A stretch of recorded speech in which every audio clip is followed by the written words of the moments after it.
जय हिंद। आज के इस वीडियो में हम लोग हिंदी व्याकरण के एक बहुत छोटे से लेकिन महत्वपूर्ण टॉपिक पर परिचर्चा करेंगे। प्रतिवर्ष हिंदी के परीक्षा में यहाँ से कम 2 अंक का प्रश्न पूछा जाता है,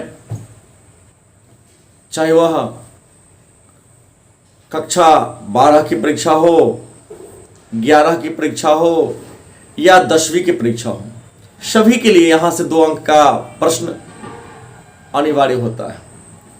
तो आइए चर्चा करते हैं। आज जिस टॉपिक पर हम चर्चा करेंगे उसका नाम होगा उपसर्ग।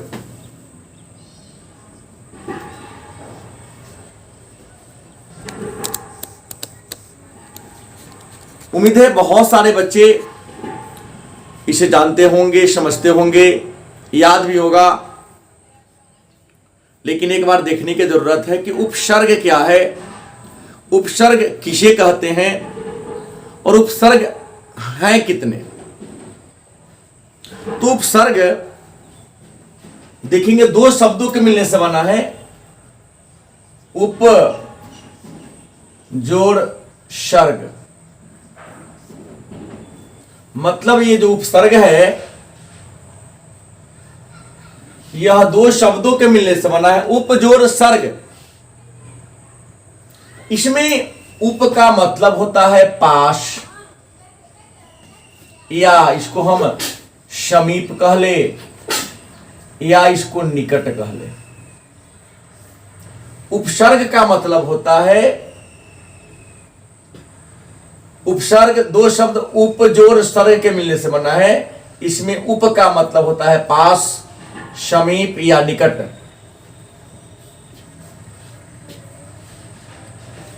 और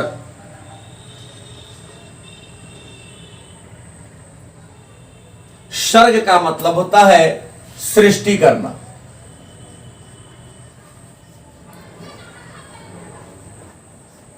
या इसको हम निर्माण करना भी लिख सकते हैं।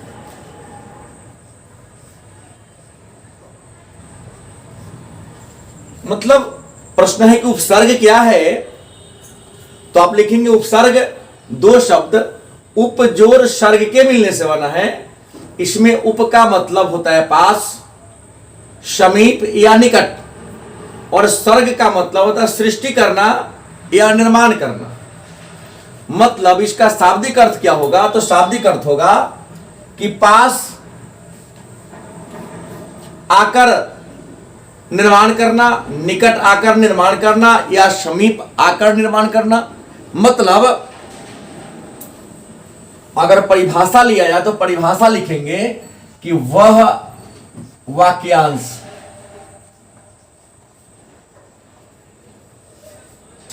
या शब्दांश जो किसी शब्द के पहले आकर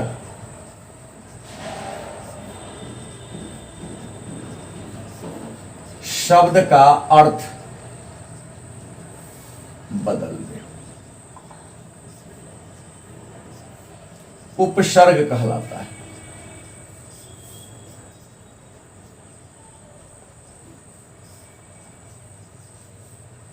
प्रश्न है उपसर्ग क्या है, तो हमने स्पष्ट कहा कि उपसर्ग 2 शब्द उप जोड़ सर्ग के मिलने से बना है। उप का मतलब होता है पास और सर्ग का मतलब सृष्टि करना या निर्माण करना। मतलब किसी शब्द के पास लगकर, पहले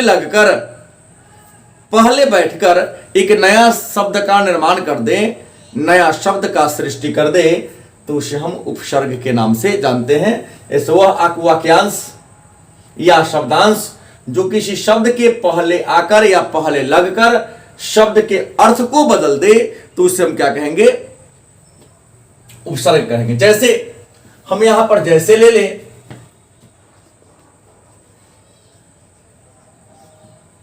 जैसे मेरा एक शब्द है हार, तो हार का यहां पर 2 अर्थ होता है। हार का अर्थ होता है पराजय, और हार का मतलब माला भी होता है। यहां क्या है, हार एक शब्द है जिसका मतलब पराजय भी होता है, माला भी होता है, अर्थ स्थान के अनुसार हम तय करते हैं। लेकिन इसमें अगर यदि हम एक नया शब्द पहले लगा दे तो प्र जोड़ दिए तो क्या हो गया, प्रहार, मतलब होता है इसका आक्रमण। आप यहां देख लिए होंगे हमने क्या कहा कि शब्द के पहले लगकर शब्द के अर्थ को बदल दे तो उसे हम उपसर्ग कहते हैं। वह शब्दांश जो किसी शब्द के पहले आकर शब्द का अर्थ बदल दे उपसर्ग कहलाता है। जैसे शब्द था हार का मतलब हमने कहा पराजय या माला होता है, लेकिन हार के पहले क्या जोड़ दिया हमने, प्र जोड़ दिया, क्या बन गया, प्रहार बन गया। इस दोनों के मिलने से क्या बन गया, प्रहार बन गया। और प्रहार का मतलब होता आक्रमण। मन में प्रश्न होगा उपसर्ग के प्रकार।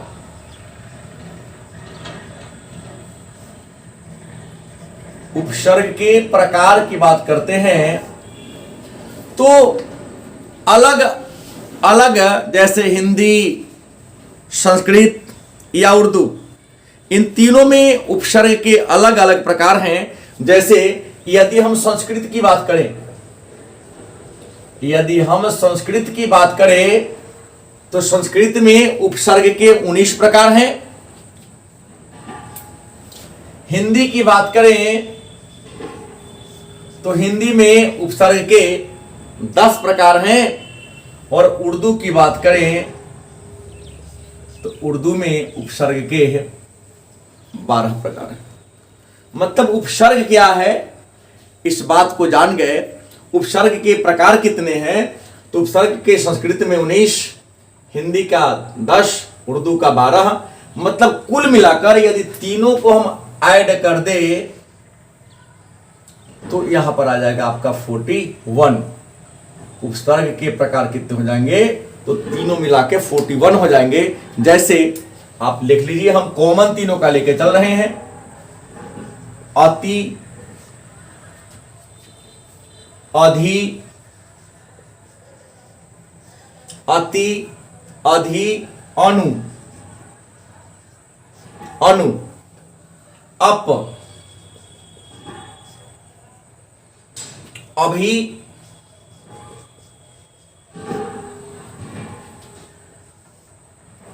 इसके बाद अब,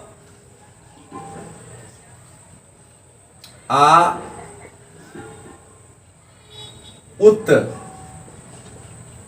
उत कहे या उद कहे।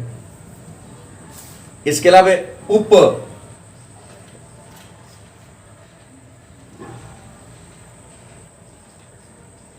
दुर या दुस,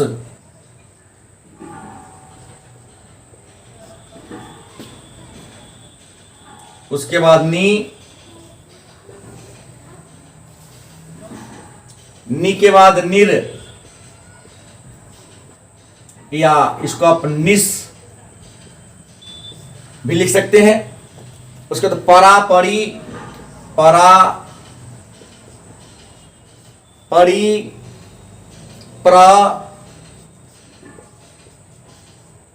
प्रति। इसके अलावे और भी प्रकार है। वी,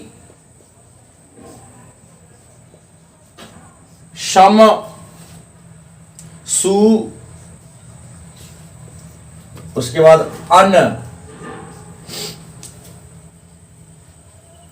अन के बाद भी और भी इसके प्रकार हैं।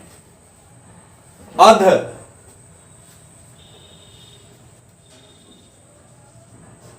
अध, उन,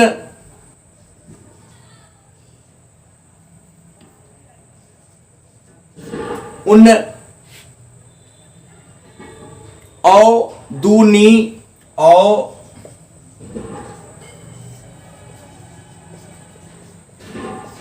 दूनी बिन भर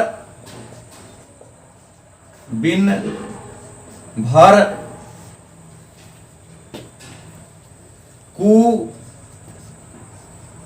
सु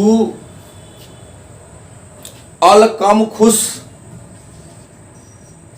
अल कम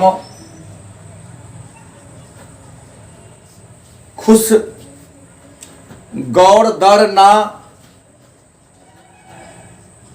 गौर दर ना बद बर बिल बद बर बिल बेलाहम